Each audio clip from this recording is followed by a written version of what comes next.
책 속의 디테일을 찾는 성우 유랑.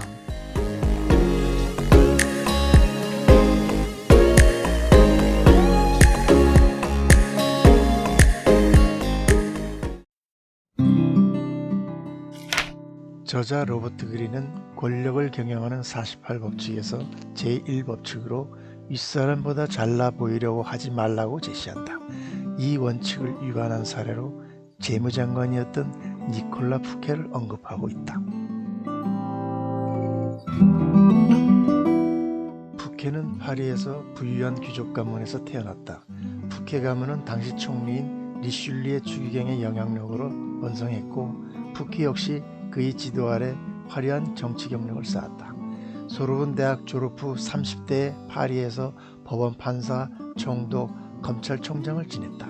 푸케는 리슐리의 사망 후 후임 총리인 마자랭 추기경과 루이 14세의 어머니에게 매우 충성하였다. 특히 의회와 귀족 봉기 난 동안 두 사람의 이익을 보호했으며 이에 대한 공로로 38살의 나이로 재무장관에 임명되었다. 푸케는 부모의 상속, 두 번의 결혼, 식민지 사업, 재무장관 등으로 막대한 재산을 축적하여 프랑스 최고의 부자가 된다. 대표적 자산으로 벨일섬, 생망대성, 유명한 보르비꽁트성이 있다.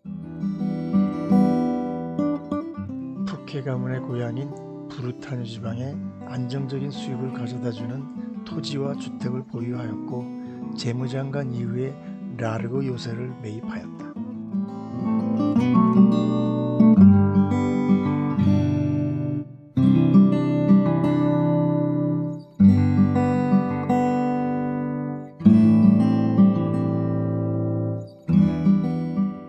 식민지 및 해양 사업은 아버지로부터 물려받아 주주로 활동하였으며, 항구 도시 낭테를 기반으로 대서양 및 신대륙 진출과 관련된 해상 무역과 금융 사업이었다.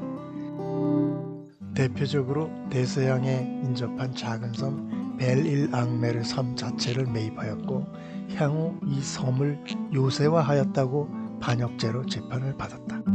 섬 안에는 푸케 성도 있었으나 한 번도 가보지 않았다고 한다.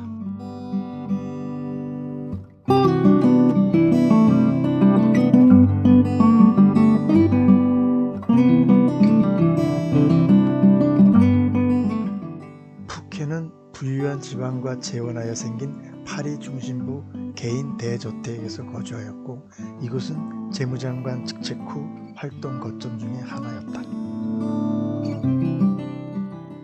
생망대성은 푸케가 재무장관으로 성장하는 과정에서 매입한 것으로 왕실의 권력 중심지와 연결된 파리 교회의 고급 성이다. 화려한 정원과 도서관, 미술품으로 유명하여 정치 사교 활동의 거점으로 활용하였고, 보르비꽁트성의 전조적 성격을 가진 공간이었다. 푸케 몰락 이후 왕실에 귀속되었다가 훼손되어 결국 철거되고 지금은 존재하지 않는다.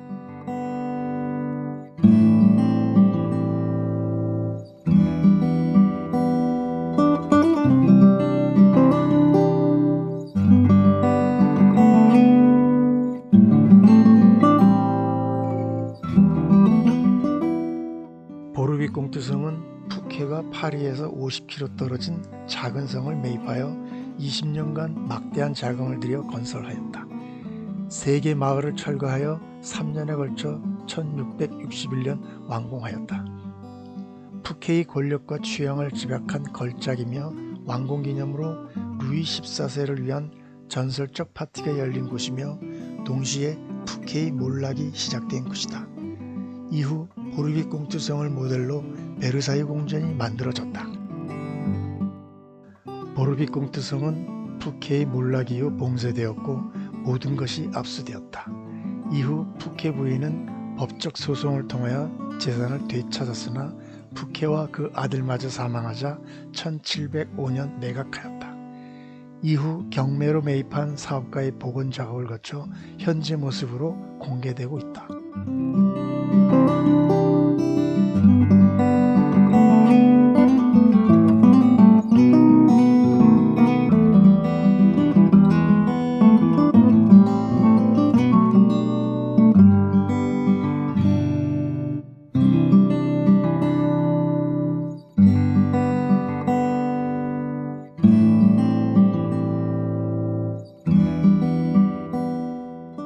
성의 중심에는 원형 돔이 있는 그랜드 살롱이 위치하며 모든 공간이 이곳을 중심으로 배치되어 있다. 루이 14세를 위한 국왕의 방, 예술과 학문을 위한 뮤주의 방이 특이하다.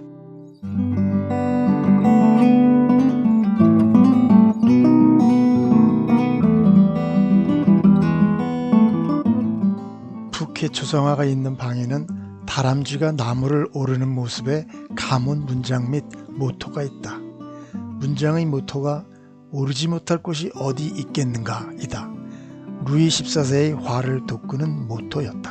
보르비 꽁투성은 당대 최고의 건축가, 장식가, 정원사를 동원하여 만든 최고의 최신식 건물이었다.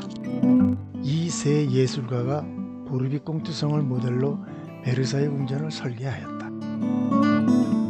마자랭 총리 사망 이후 푸케는 후임 총리가 되길 기대했다. 성의 왕궁기념으로 루이 14세를 초대하였지만 진정한 목적은 왕에게 호의와 미래의 위치를 확보하는 것이었다. 퐁텐블로 성에서 출발한 왕의 일행은 푸케 부부의 안내를 받으면서 화려한 건물 안을 둘러보았다. 건물 곳곳에 있는 푸켓의 상징인 다람쥐 문장과 좌우명인 내가 오르지 못할 곳이 어디 있는가를 보고 화가 났다. 파티는 지금껏 볼 수 없었던 프랑스에서 가장 호화로운 축제였다. 화려한 건물과 정원, 수천 개의 횃불, 불꽃놀이, 분수대, 산의 진미의 만찬, 공연, 그리고 엄청난 선물이 제공되었다.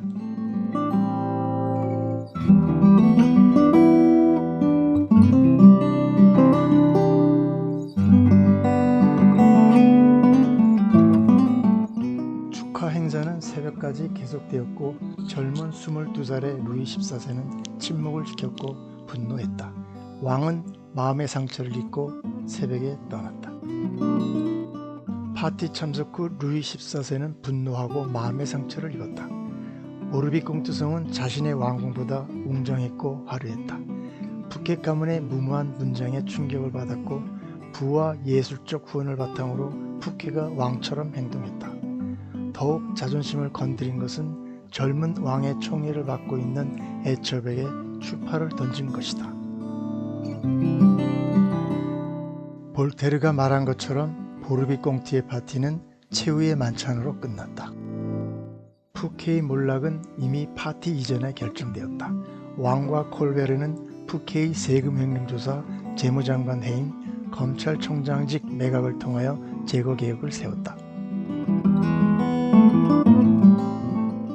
푸케의 체포는 파리에서 멀리 떨어진 낭티에서 이루어졌다.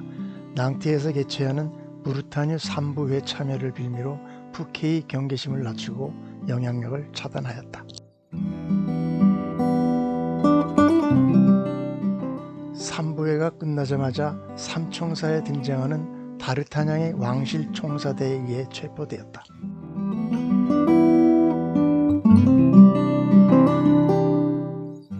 푸케는 체포에 완전히 놀랬고 체포되는 순간까지도 왕의 신임을 받는다고 자신의 지위를 확신했다.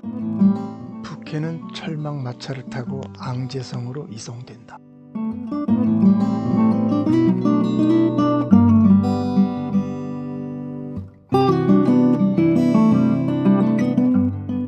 푸케는 앙제성 지하 감옥에서 철저히 고립된 상태에서 수감 생활을 시작했다.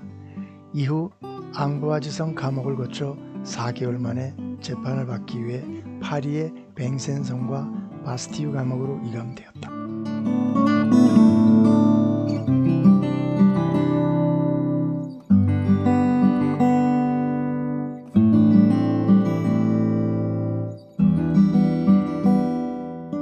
체포 직후 증거 수집과 수사가 진행되었고 부인, 형제들, 지인들도 추방 또는 감금되었다.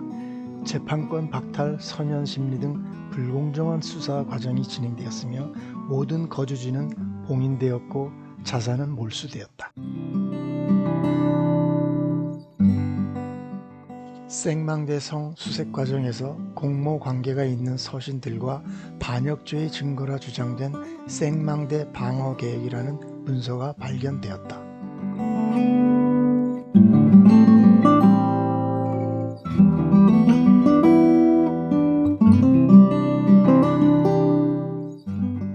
재판 진행을 위해 특별사법재판소가 현재의 아스날 도서관인 대변기창에 설치되었고 피에르 세기의 대법관을 포함한 22명의 재판관, 검사, 서기가 임명되었다. 재판이 진행됨에 따라 푸케는 특별재판소 옆에 있는 바스티유 감옥으로 이송된다. 재판은 체포된 지 6개월 지나 시작되었다. 원고 측은 공금횡령 등 국고횡령죄와 반란계획 등 대역죄로 사형을 요구하였다.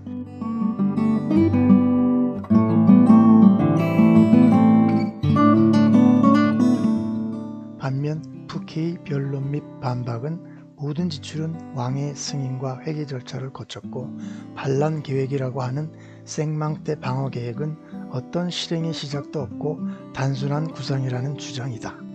최종 판결은 공금횡령죄는 유죄로 영구 추방, 모든 재산 몰수, 대역죄는 22명 중 9명만이 사형을 주장 기각되었다. 루이 14세는 격분했다. 판결은 정당화될 수 없는 관용이자 절대 권력에 대한 최초의 도전으로 인식하였다. 사명권을 역으로 행사하여 종신징역형으로 가중하여 최종 결정하였다. 푸케의 최종 몰락은 귀족 권력 약화, 왕권 강화의 분수령이고 콜베르의 전면 실세 등장과 베르사유 궁전 시대의 개막이다.